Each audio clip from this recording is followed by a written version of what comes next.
సంవత్సరాల తరబడి ఎన్ని మందులు వాడినా మీ మోకాల నొప్పులు తగ్గట్లేదా? ప్రాణ పెయిన్ క్లినిక్ లో అత్యాధునిక చికిత్స. నమస్తే, వెల్కమ్ టు సుమన్ టీవీ. పురాతన ఆలయాల్లోని ఖజానాలకు సర్పాలు కాపలా కాస్తూ ఉండటం, ఖజానా కోసం ప్రయత్నించిన వారిని పాములు చంపేయటం వంటి సన్నివేశాలు చాలా సినిమాలో చూసాం. ఇప్పుడు అచ్చం అలాంటి ఘటనే పూరి జగన్నాథ్ ఆలయంలో జరుగుతోంది. ఆలయంలోని రహస్య గదిని తెరిచేందుకు సన్నద్ధమవుతున్న అధికారులకు సర్ప భయం వెంటాడుతోందట. మరో 2 రోజుల్లో ఈ గదిని తెరవనున్న నేపథ్యంలో అధికారులు ఇలా భయపడుతూ ఉండటంతో ఆసక్తి నెలకొంది.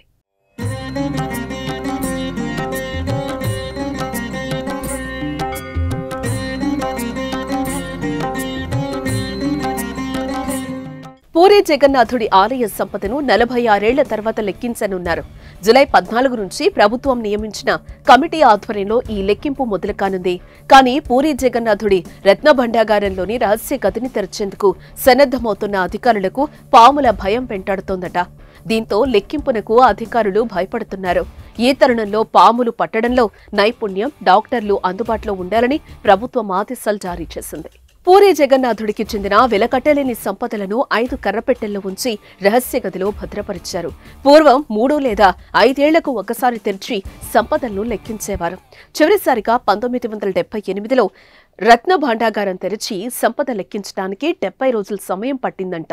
అప్పట్లో కొన్నింటిని వదిలేయటంతో పలు సందేహాలు వ్యక్తమయ్యాయి. ఈ నేపథ్యంలో ఒడిశా హైకోర్టులో వ్యాజ్యం దాఖలు కాగా విచారణ జరిపిన న్యాయస్థానం భాండాగారం తెరిచి సంపద లెక్కించారని ఆదేశాలు వెలువరించింది. సర్వోన్నత న్యాయస్థానం కూడా దీన్ని సమర్థించింది. అప్పటి నుంచి ఖజానాను తెరవలేదు. మళ్లీ 4 దశాబ్దాల తర్వాత ఈ భాండాగారాన్ని తెరవనున్నారు. గత 46 ఏళ్లుగా రత్న భాండాగారం తలుపులు తెరవకపోవడంతో అందులో పరిస్థితి ఎలా ఉందో ఎవరికీ అవగాహన లేదు. దీంతో జగన్నాథుడి సంపద లెక్కింపుపై సర్వత్రా ఆసక్తి నెలకొంది. ఆలయ కింది భాగంలోని రత్న భాండాగారం తెరిచిన అనంతరం సంపద లెక్కింపు, ఆభరణాల భద్రత, వీటితో పాటు అక్కడ ఎలాంటి పరిణామాలు చోటు చేసుకుంటాయనేది సర్వత్రా ఉత్కంఠ నెలకొంది.